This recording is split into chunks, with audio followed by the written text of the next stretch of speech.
1968ல மும்பையில் ஒரு oil mill சேலுக்கு வர்றதை பார்த்த சம்ஜத்ஜி டாட்டா அவர் அந்த ஆயில் மில்லை வாங்கி காட்டன் மில்லாக கன்வெர்ட் பண்ணுறாரு மும்பையில். அந்த ஆயில் மில்ல வேலை பார்த்த லேபர்ஸை வச்சு அந்த காட்டன் மில்ல கன்டினியூ பண்ணுறாரு. இதுதான் டாடா குரூப்ஸோட ஃபர்ஸ்ட் புள்ளி. அப்படியே நீங்கள் கட் பண்ணி ஒரு 150 to 160 இயர்ஸ் ஆஃப்டர் வந்தீங்கன்னா இப்போ டாடா குரூப்ஸ் 200+ கம்பெனிஸை டாட்டா பார்த்தீங்கன்னா ஓன் பண்ணிட்டு இருக்காங்க. அதில் நான் சில பல கம்பெனி நான் சொல்கிறேன். Tata Steel, Tata Motors, TCS, Croma, Big Basket, Tata AI, Tata AIGS, Tata housing, Tata Play, Sonata, Titan, Land Rover, Jaguar, Tata Motors, Tata steels, இந்த மாதிரி பல கம்பெனியை இப்போ டாட்டா பார்த்தீங்கன்னா ஓன் பண்ணிட்டு இருக்காங்க. இதுக்கெல்லாம் அஸ்திவாரத்தை போட்டது யாருன்னா நம்ம ரத்தன் டாட்டா. அவரை பற்றி தான் இந்த வீடியோவில் பார்த்தீங்கன்னா பார்க்க போகிறோம். இப்போ கூட நீங்கள் பார்த்தீங்கன்னா உங்கள் வீட்டில் ஒரு 2 to 3 ப்ராடக்ட்ஸ் பார்த்தீங்கன்னா டாட்டாவோடதாக தான் இருக்கும். ஏன்னா டாட்டாவையும் இந்தியாவும் பார்த்தீங்கன்னா பிரிக்கவே முடியாது. அந்த அளவுக்கு இந்தியாவில் டாட்டா பார்த்தீங்கன்னா ஒரு பெரிய ஒரு ரெவல்யூஷனே உருவாக்கியிருக்காங்க. இப்போ இந்த ஸ்டோரி எங்கே ஆரம்பிக்குதுன்னா 1937ல் மும்பையில் நொயல் டாட்டா, அவருக்கு தான் ரத்தன் டாட்டா பிறக்கிறாரு. இந்த நொயல் டாட்டா அப்படிங்கிறவர் டாட்டா குடும்பத்தோட பயாலஜிக்கல் சன்னான்னு கேட்டால் கிடையாது. இவரை பார்த்தீங்கன்னா ஒரு ஆர்ஃபனேஜ்லேருந்து அடாப்ட் பண்ணி வளர்த்திட்டு இருந்தாங்க. அவருக்கு பிறந்தவர் தான் நம்ம ரத்தன் டாட்டா. இவருக்கு ஒரு 7 to 8 வயசு இருக்கும் போதே அவங்க அப்பாவுக்கும் அவங்க அம்மாவுக்கும் பார்த்தீங்கன்னா டிவோர்ஸ் ஆகுறாங்க. அதை பார்த்து வளர்ந்த இந்த ரத்தன் டாட்டா பாட்டி தாத்தா கூட தான் வளர்றாரு. வளர்ந்து இங்கிருந்து அப்ராட்ல போய் படிக்கிறாரு. ஆர்கிடெக்சர் அங்கே படிக்கிறாரு. ஆர்கிடெக்சர் அண்ட் பிஸ்னஸ் படிக்கும் போதே பார்ட் டைமா வேலை பார்த்துட்டு காலேஜ்லேயும் படிச்சுட்டு இருக்காரு. அங்கே படிக்கும் போது ஒரு பிள்ளைய அவருக்கு ரொம்ப பிடிக்குது. அந்த பிள்ளைக்கும் இவரை ரொம்ப பிடிக்குது. 2 பேருமே லவ் பண்ணிட்டு இருக்காங்க. அப்படி லவ் பண்ணிட்டு இருந்த 1960s காலத்துல தான் இந்தியாவிலேருந்து டாட்டாக்கு ஒரு முக்கியமான ஒரு ஃபோன் வருது. அந்த ஃபோனை யார் அடிக்கிறான்னு பார்த்தீங்கன்னா அவருடைய தாத்தாவான ஜேஆர்டி டாட்டா அவர் தான் அடிக்கிறாரு. பாட்டிக்கு ரொம்ப முடியாமல் இருக்காங்க. கடைசியாக உன்னை பார்க்கணும்னு சொல்கிறாங்க அப்படின்னு சொல்லிட்டு ஃபோனை கட் பண்ணிடுறாங்க. நீங்கள் இங்கே வா அப்படின்னு சொல்லி ஃபோனை கட் பண்ணிடுறாங்க. அங்கே ஒரு பெரிய கம்பெனியில் வேலை கிடைச்சிருக்கு. அதை சொல்றதுக்கு இவர் ஃபோன் எடுத்தா இந்த மாதிரி ஒரு ஃபோனை சொல்லி அவர் வச்சுட்டாங்க. அதனால அங்கேருந்து கிளம்புறதுக்கு ஒரு நாளைக்கு முன்னாடி அங்கே அவர் உயிருக்கு உயிராக லவ் பண்ணிட்டு இருந்த புள்ளக்கிட்ட போய் நான் இந்த மாதிரி கிளம்புறேன், நீ என் கூட வா, நான் என் தாத்தா பாட்டிக்கிட்ட இன்ட்ரடியூஸ் பண்ணி நம்ம இந்தியாவிலே மேரேஜ் பண்ணி செட்டில் ஆகிடலாம் அப்படின்னு சொல்லும் போது அவங்க பொண்ணு சைடில் இருக்கிறவங்க என்ன சொல்றாங்கன்னா அப்போ 1960ல இந்தியாவுக்கும் சைனாக்கும் வார் போயிட்டு இருந்துச்சு. அதனால அந்த பிள்ளைய அவங்க 2 பேரண்ட்ஸும் பார்த்தீங்கன்னா இங்கே இந்தியாவுக்கு அனுப்பல. அப்போ ரத்தன் டாட்டா அந்த பிள்ளைக்கு ஒரு ப்ராமிஸ் பண்ணி கொடுக்குறாரு. நான் என் வாழ்க்கையில கல்யாணம் பண்ணா உன்னை தான் பண்ணுவேன் அப்படின்னு சொல்லி ஒரு ப்ராமிஸ் பண்ணி கொடுக்குறாரு. இந்த ப்ராமிஸை நல்லா நோட் பண்ணுங்க. அப்புறம் அங்கிருந்து கிளம்பி இந்தியாவுக்கு வந்த டாட்டா அவருக்கு ரொம்ப நெருக்கமா இருந்தா அவங்க பாட்டி பார்த்தீங்கன்னா தவறிடுறாங்க. கிடைச்ச வேலையும் விட்டுட்டு இங்கே வந்து சரி ஓகே நம்ம தாத்தா நம்மளுக்கு ஒரு பெரிய வேலை தான் கொடுப்பாரு அப்படின்னு சுத்தி இருக்கிறவங்க எல்லாம் என்ன நினைச்சிருந்தாங்கன்னா நம்ம அடுத்த சேர்மன் பார்த்தீங்கன்னா நம்ம ரத்தன் டாட்டா தான் நினைச்சிட்டு இருந்தா. அதே நேரத்தில் தாத்தாவை பார்க்கணும்னு சொல்லி ஒருத்தர் வந்து சொல்லும்போது இவரு போய் அவங்க தாத்தா ஜேஆர்டி டாட்டாவை போய் பார்க்குறாரு. பார்த்ததுக்கப்புறம் 1961 அந்த டைம்ல என்ன சொல்றாருன்னா டாடா ஸ்டீலில் ஒரு லேபர் வேலை அவருக்கு போட்டு தராரு. அப்புறம் இவர் மூஞ்சி இதெல்லாம் சுழிச்சிட்டு நான் படிச்சிருக்கேன், எனக்கு ஏன் இந்த மாதிரி வேலை அப்படின்னு மனசுக்குள்ளே கேட்டுட்டு அவர்கிட்ட கேட்கல. சரி நம்ம தாத்தா எது பண்ணாலும் நல்லதுக்கு தான் பண்ணுவான்னு சொல்லி அவர் அந்த டாடா ஸ்டீல்ல பத்தி ஒரு வருஷம் 2 வருஷம் பார்த்தீங்கன்னா கடைநிலை ஊழியனா வேலை செய்யறாரு. அங்க இருக்கிறவங்களும் என்னப்பா இவனெல்லாம் படிச்சிருக்கான் பார்த்தீங்கன்னா அடுத்த சேர்மன் பார்த்தா இங்கே வந்து நம்ம கூட வேலை செய்யறானே அப்படின்னு எல்லாம் சுத்தி இருந்து பேசுறாங்க. பேசி அதே 3 to 4 இயர்ஸ் கழிச்சு அந்த டாடா குரூப்ஸுக்கு பார்த்தீங்கன்னா சேர்மனா ஆக்குறாரு. அப்பவும் இந்த சுத்தி இருக்கிறவங்க என்ன பேசுறாங்கன்னா இந்த சின்ன வயசுல இவனுக்கு இந்த சேர்மன் பதவியானு பேசுறாங்க. அதெல்லாம் எதுவுமே கண்டுக்காத நம்ம ரத்தன் டாட்டா அவரு தாத்தா கொடுத்த இந்த சொத்தை நம்ம எப்படியாச்சும் வளர்க்கணும் அப்படின்னு சொல்லி மெயினா ரொம்ப ஃபோக்கஸ் பண்ணது எதுனா இந்த டாடா மோட்டார்ஸ் அதுல நல்லா ஃபோக்கஸ் பண்ணாரு. ஆனா அந்த அளவுக்கு பெரிய டெவலப்மெண்ட் கிடைக்கல. அங்க இருக்கிற இன்ஜினியர்ஸ்ல என்ன சொல்றாங்க அப்படின்னா வேண்டாம் நம்ம டாடா மோட்டார்ஸை வித்துருவோம் அப்படின்னு சொல்லி இவரும் சரி ஓகே ஃபைனல் கன்க்ளூஷனா சரி ஓகே வித்துரலாம் அப்படின்னு சொல்லி இங்கிருந்து அமெரிக்கா போறாரு. இதுதான் பார்த்தீங்கன்னா இந்த ஸ்டோரி உங்க எல்லாத்துக்கும் தெரிஞ்சிருக்கும். But it's true. இங்கிருந்து அமெரிக்கா போன ரத்தன் டாட்டா அங்க ஃபோர்டை பாக்குறாங்க. ஃபோர்டு கம்பெனி உங்களுக்கு எல்லாத்துக்கும் தெரியும், கார் கம்பெனி. அந்த கார் கம்பெனியில போய் 1/4 மணி நேரம் உட்கார்றாரு, 1/2 மணி நேரம் உட்கார்றாரு. கடைசியா ஃபோர்டு கம்பெனி அந்த அந்த டாடா மோட்டார்ஸை வாங்கலாம்னு சொல்லி ஒரு ஐடியால தான் இருக்காங்க. இருந்தாலும் டாடா கிட்ட பார்த்தீங்கன்னா ரொம்ப ஒரு மாதிரி இந்தியனுக்குலாம் எதுக்கு கார் கம்பெனி, உங்களுக்கு நீங்க இந்த இரும்பு கம்பெனியே பார்த்துட்டு ஓட்ட வேண்டியதானே அப்படி இப்படின்னு பேசுறாங்க. சைன் போடுற நேரம் வருது. அப்போ ரத்தன் டாட்டா அதை ரிஜெக்ட் பண்ணிட்டு அங்கிருந்து கிளம்பி இந்தியா வராரு. வந்து கொஞ்ச நாள்ல டாடா குரூப்ஸே பார்த்தீங்கன்னா நிறைய கம்பெனியா வளர்த்து நல்லா ஃபோக்கஸ் பண்றாரு.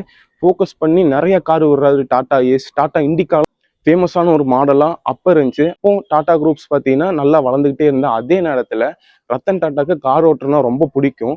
அவரு மும்பைல ஒரு ஹைவேஸ்ல போயிட்டு இருக்கும்போது மழை, சரியான ஒரு மழை வந்திருக்கு. ஒரு ஜன்னல் வழியா எட்டி பார்க்கும்போது அங்க ஒரு ஹஸ்பண்ட் அண்ட் ஒய்ஃப் கூட ஒரு சின்ன பையன் கூட பார்த்தீங்கன்னா, டூ வீலர்ல அவங்க அம்மா சேலைய இப்படி போத்தி மழை வர்றத தடுக்குறாங்க. ஆனா ஃபுல்லா அவங்கலாம் வெட்ட ஆறாங்க. அத காருக்குள்ள இருந்து பார்த்த நம்ம ரத்தன் டாட்டா, ச்சே நம்மளுக்கு மட்டும் கார் இருக்கே, இந்தியால இன்னமும் எத்தனை பேர் கார் இல்லாம இருக்காங்களா, இவங்களுக்கு நம்ம காரை கொடுக்கணும்னு சொல்லி யோசிச்சு இந்த ப்ராஜெக்ட் தான் டாடா நேனோ. அது உங்க எல்லாத்துக்குமே தெரிஞ்சிருக்கும், டாடா நேனோ. அப்புறம் இதெல்லாம் யோசிச்சு நம்ம இன்ஜினியரிங் கிட்ட எல்லாம் டாடா குரூப் இன்ஜினியரிங் சொல்றாரு, நம்ம 1,00,000 ரூபாய்க்கு கார் பண்ணணும், பண்ணி நம்ம இந்தியாவில் இருக்கிற எல்லாத்துக்கும் கொடுக்கணும் அப்படின்னு சொல்லி பேசும்போது எல்லாருமே இம்பாசிபிள் அப்படின்னு சொல்றாங்க. இவரும் வெளியே அனௌன்ஸ் பண்ணிடுறாரு, நாங்க 1,00,000 ரூபாய்க்கு இந்த டேட்ல கொடுக்குறோம் அப்படின்னு சொல்லி அனௌன்ஸ் பண்ணிடுறாரு. எப்பவுமே டாடா குரூப்ஸ் பாத்தீங்கன்னா ஃபர்ஸ்ட் காரை நம்ம செஞ்சக்கு அப்புறம் தான் அடுத்த பிரைஸ் அனௌன்ஸ் பண்ணுவாங்க. இந்த காருக்கு பிரைஸ் அனௌன்ஸ் பண்ணக்கு அப்புறம் கார் மேனுஃபேக்சரிங் பண்றாங்க. அப்ப இருந்த எல்லாருமே பாத்தீங்கன்னா கிரிட்டிசைஸ் பண்றாங்க, மாருதி சுசுகி ஆகட்டும், அப்புறம் அங்க இருந்த மகேந்திராவாகட்டும், நிறைய பேர் இப்படி இந்த ஆளுக்கு ஒரு மூலையில நம்ம எப்படி 1,00,000 ரூபாய்க்கு கார் வரும் அப்படி இப்படின்னு எல்லாம் பேசுறாங்க. பர்சனலைஸா எடுத்துட்டு நம்ம ரத்தன் டாட்டா அவரும் எல்லாம் நம்ம இன்ஜினியர் கிட்ட எல்லாம் கேட்டு கடைசியா ஒரு மாடல் இது பண்றாங்க. பண்ணி பார்த்தா ஒரு 1,00,000 ரூபாய்க்கு மேல போகுது. அப்போ ஸ்பேர் பார்ட்லாம் சப்ளை பண்ற டீலர்கிட்ட இருந்து அவங்க டீலர்ஸ்ல என்ன சொல்றாங்கன்னா, வேண்டாம் எங்களுக்கு ப்ராஃபிட்டபிளாவே இல்லைனாலும் பரவாயில்ல, நம்ம இந்த காரை பார்த்தீங்கன்னா இந்தியாக்காக நம்ம ப்ரொடியூஸ் பண்றோம்னு சொல்லி அந்த ஸ்பேர் பார்ட்லாம் நம்ம டாடா குரூப்ஸ்க்கு அனுப்புறாங்க. இவங்க அசம்பிள் பண்றது பார்த்தீங்கன்னா வெஸ்ட் பெங்கால்ல ஒரு பெரிய ஃபேக்டரியில தான் இந்த காரை அசம்பிள் பண்ணும் போது அங்கேயும் ஒரு பிரச்சனை வருது. என்னன்னா அவ்வளவு நாள் அங்க விவசாயம் பண்ணாத அந்த ஊர் ஆளுங்க எங்களுக்கு விவசாய நிலத்தை நீங்க அபகரிச்சிட்டீங்கன்னு சொல்லி அங்க போராட்டம் பண்றதுனால அங்க இருக்கிற கம்பெனியும் அப்படியே ஆப்போசிட்டான குஜராத்துக்கு அங்க இருக்கிற இண்டஸ்ட்ரி அப்படியே டிரான்ஸ்ஃபர் பண்ணி அங்க அசம்பிள் பண்றாங்க. அசம்பிள் பண்ணி டாடா நேனோவை இன்ட்ரடியூஸ் பண்றாங்க. இன்ட்ரடியூஸ் பண்ணா இருக்கிறதுலே one of the failure model வந்து டாடா மோட்டார்ஸ்ல இன்னி வரைக்குமே டாடா நேனோ தான். அது அவ்வளோ ஃபெயிலியர் ஆகுது. அது ஏன்னா இவங்க மார்க்கெட்டிங் பண்ணும்போது த சீப்பஸ்ட் கார்னு சொல்லி மார்க்கெட்டிங் பண்ணிட்டாங்க.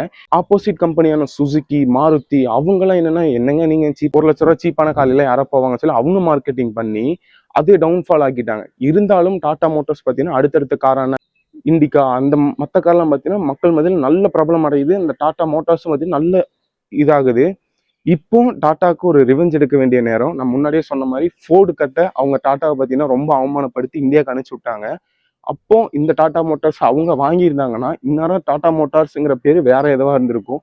பட் ரொம்ப ஒரு 10 இயர்ஸ் பேக் வந்து அதே ஃபோர்டு எங்ககிட்ட ரேஞ்ச் ரோவரையும் ஜாக்வாரையும் நீங்க வாங்கிக்கிறீங்களான்னு கேட்டேன். இந்த டாட்டா நினைச்சிருந்தா அவங்களை அசிங்கப்படுத்தி அனுப்பிச்சிருக்கலாம். பட் இருந்தாலும் நம்ம ஒரு நாள் அந்த நிலைமையில இருந்துதான் இந்த நிலைமைக்கு வந்தோம்னு சொல்லி அப்போ லாஸ்ட்ல ஓடிட்டு இருந்த அந்த 2 பிராண்டையும் வாங்குறாரு. வாங்கி சுத்தி இருக்கிறவங்க இதுலயும் என்ன சொல்றாங்கன்னா, அதுவே லாஸ்ட்ல ஓடிட்டு இருக்கிற பிராண்ட் அதை வாங்கி நீங்க என்ன பண்ண போறீங்கன்னு பாத்தீங்கன்னா, அந்த பிராண்ட் ஒரு 3 to 4 இயர்ஸ்ல அது ப்ராஃபிட் மேக் பண்ணுது. ஒரு பிராண்டு க்ரோ ஆகுறது வேற, ஆனா ப்ராஃபிட் மேக் பண்றது ரொம்ப பெரிய விஷயம். அந்த பிராண்ட் பாத்தீங்கன்னா ப்ராஃபிட் மேக் பண்ணுது. இது ஒரு பக்கம் இருந்தாலும் இன்னொரு பக்கம் டாட்டாவோட பர்சனல் லைஃப் நான் சொன்ன மாதிரியே அமெரிக்கால ஒரு புள்ளைய லவ் பண்ணிட்டு இருந்தா அங்க சத்தியம் பண்ணி கொடுத்துட்டு வந்தான்னு சொன்னேன். அப்புறம் மறுபடியும் பாத்தீங்கன்னா இங்க இருந்து அமெரிக்கா போகும்போது அந்த புள்ள வேற ஒருத்தரை மேரேஜ் பண்ணிடுறாங்க. இவரு இருந்திருந்தாலும் இப்ப இருக்கிற காலத்துல கத்தியால குத்துறது அதெல்லாம் இப்ப நடக்குது. அவரு சத்தியம் பண்ணி கொடுத்த நாள்ல இருந்து October 9, 2024 அவர் சாகர முடியுமே கல்யாணம் பண்ணாம வாழ்ந்தாரு. சோ இது ஒரு பக்கம் இருந்தது. ஒரு சின்ன ஒரு புள்ளியில இருந்து இவ்வளவு பெரிய ஒரு சாம்ராஜ்யத்தையே அவர் வளர்த்திருக்காருன்னா அவர் எவ்வளவு பெரிய பிசினஸ் மேனா இருப்பாருன்னு பாருங்க. ஒரு பிசினஸ் மேன் மட்டும் கிடையாது, அவர் வாழ்ந்த வாழ்க்கையில அவரு இப்போ நிறைய பேர் அவரை பார்த்து போட்டோ எடுத்து போடுவாங்க. ஏன்னா அவரு பிரைவேட் ஜெட் வச்சிருக்காரு, இருந்தாலும் நிறைய எக்கனாமில தான் அவர் டிராவல் பண்ணுவாராமா. இப்போ நம்ம 2019, 20 கோவிட் டைம்லயும் 2,000 கோடி பார்த்தீங்கன்னா இந்தியாவுக்கோசரம் எழுதி கொடுத்திருக்காரு. அவர்கிட்ட போய் பிரஸ் மீட்ல கேட்கும் போது அவர் என்ன சொல்றாருன்னா, டாட்டாவும் இந்தியாவும் வேற வேற கிடையாது, ரெண்டுமே ஒண்ணுதான் அப்படின்னு யாரு சொல்றாரு, ரத்தன் டாட்டா அவரு சொல்றாரு.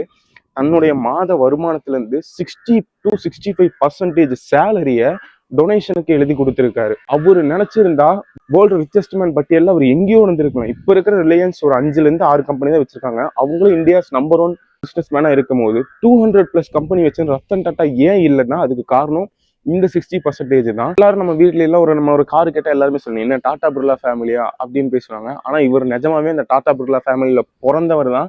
இவர்கிட்ட என்னதான் லட்சக்கணக்குல கோடி கணக்குல காசு இருந்தாலும் அவர் ஒரு சாதாரணமான ஒரு மனிதனாலதான் இந்த உலகத்துல வாழ்ந்தவர் இறந்திருக்காரு.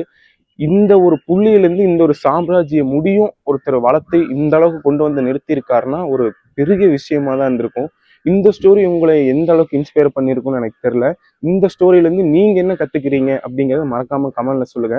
அந்த ஒரு ஃபாலோ அவர் நினைச்சிருந்தா அன்னைக்கே இந்த டாடா மோட்டார்ஸ் அவர் வித்திருந்தா இப்போ டாடா குரூப்ஸுக்கு ஹோல்ஸ் ரெவன்யூல 30% ஆஃப் ரெவன்யூ ஜென்ரேட் பண்றது டாடா மோட்டார்ஸ்ங்கிற அந்த ஒரு கம்பெனி தான். அந்த ஒரு ஈகோ தான் இந்த டாடா குரூப்ஸை பத்தி எங்கேயோ கொண்டு போய் நிப்பாட்டி இருக்கு. இந்த ஸ்டோரியில இருந்து நீங்க என்ன கத்துக்கிட்டீங்க அப்படின்னு சொல்லி மறக்காம கீழே கமெண்ட் பண்ணுங்க. Until then bye from Vignesh. நான் அடுத்த ஒரு நல்ல வேலையில் உங்களை வந்து பார்க்குறேன். பாய்.